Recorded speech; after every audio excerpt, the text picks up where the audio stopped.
Hello everyone once again, this is Rob, and welcome back to Media Awareness and my continuing look back at the Flower Kings back catalog of material starting from 1995 onward.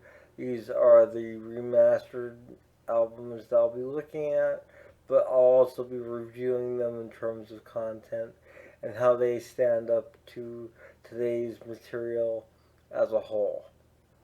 I'll also be covering the remastering process and how they sound, and when they're in a comparison between the original albums and the newly remastered 2022 editions of these particular albums through 2023.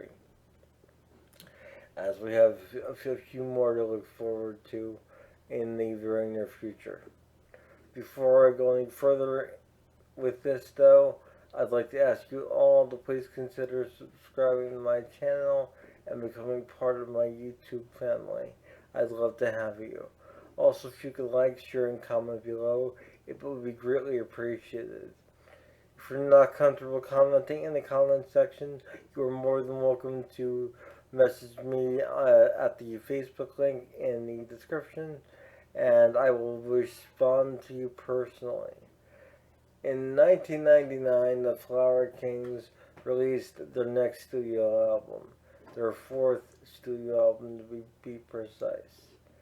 And it is, of course, Flower Power. A great album cover.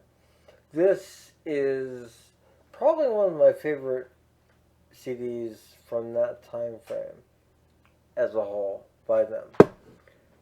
Despite the fact I heard it long after it was released, it still remains one of my favorite early Flower Kings albums. Now, as you may recall, if you've seen my prior videos on the Flower Kings, Stardust We Are, the last album, the third album in their collection, was really a culmination of ideas from their first and second albums coming together in a really cohesive manner to form a wonderful album. However, they really outdid themselves with this particular studio album. Flower Power is just amazing. The album opens with The Garden of Dreams, which is an almost 60-minute long track split into 18 segments. And it is just beautiful. And it's emotional, it is moving, it is psychedelic, it is all those things and more. And given that this is progressive rock, the length of the song really isn't any surprise. However, at that point in time, that was sort of a push in terms of epics being quite that long. That being said, on the original CD at least, it was broken into these 18 different segments, and the track is still considered to be 18 different segments. However, with the newly remastered edition, which I'm holding right here, those tracks are combined basically into one solid track, which really makes it easier for me as a listener in terms of the overall flow. I know a lot of people really never minded it. It always bothered me that they were in different tracks. This whole piece was split into these different segments.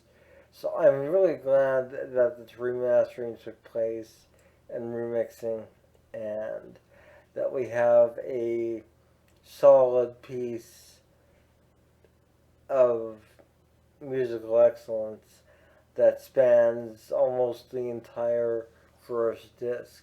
There are some bonus tracks that were on the original that are also at the end of this first disc as well. But the Garden of Dreams really takes the cake on that particular disc with disc one. This is the 2 CD set. So with disc one of Flower Power, you have the Garden of Dreams, a little ending segment to that, which is a separate track, and 2 other tracks. So you have 4 complete tracks on the newly remastered CD. As I stated, though, the Garden of Dreams itself is 18 different segments comprising one larger piece of music, like a classical piece would be arranged basically. And it has all those movements and different sections that a classical piece would have. It is progressive rock after all. The second disc is sort of a separate entity comprised of 10 songs total. And this is why this album really is kind of my favorite of that time frame. Because you not only get an amazing epic in the Garden of Dreams, but you get this separate album with a thematic structure similar to disc one, but there's nothing really connecting the two other than this overarching theme of love and being positive minded and united. The tracks that really stand out for me on disc two of Flower Power are Deaf, Dumb, and Blind, the opening track, Stupid Girl, not to be confused with the garbage song of the same name, and Magic Pie, which is a beautiful ballad sung by Hasse Fromberg, my friend, and he really belts it out on Magic Pie, and it really is one of the most powerful songs I think the Flower Kings have ever recorded, ever. And it's hardly ever recognized or cited, but it's so beautiful. It's just, it's mind-boggling how amazing it is. So, the remastering on Flower Power is really top notch. This album, everything really stands out more, in my opinion, in terms of remixing, remastering. Everything kind of pops more than it did on the original versions.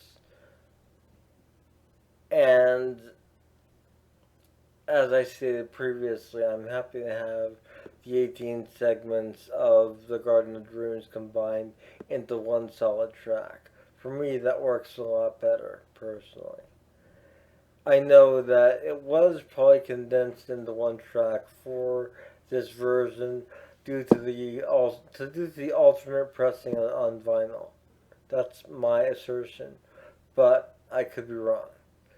And in any event, I am happy that was done. And as I stated also, the second disc is just, it sounds magnificent. Both discs are really wonderful. And this album, out of those first years of the Flower Kings, Flower Power is by far probably my favorite album of that time frame, in terms of that lineup. The lineup on this album consists of Ronnie Stalt on vocals and guitar, and majority get the lyrics. Hasse Fromberg on vocals and guitar. Thomas Bodine on keyboards, backing vocals, and he's also credited with some of the writing on this as well. In addition to Michael Stalt on bass guitar and Jaime Salazar once again on drums. So, I hope you enjoyed this particular segment of the Flower Kings look back at their catalog. Next week I'll have the next installment, Space Revolver.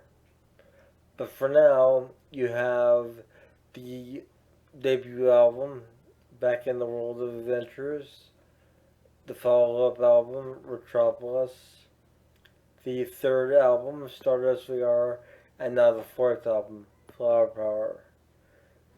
Copyright 1999. And when you listen to this album, it is timeless. It's progressive rock, so it has that sort of 70s tinge to the sound, even though it was recorded in the late 90s. But that was the sound that Roina and the guys were going for, and they managed to capture it. And with this particular album, they they really captured the lightning in a bottle, and I mean that in all seriousness. This is Flower Power,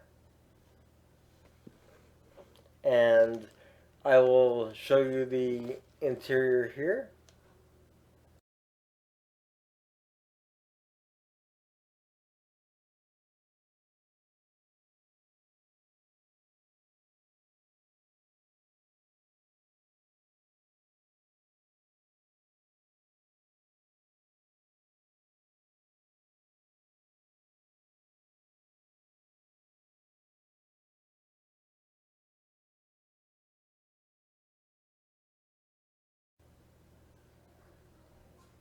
And I hope to see you all soon.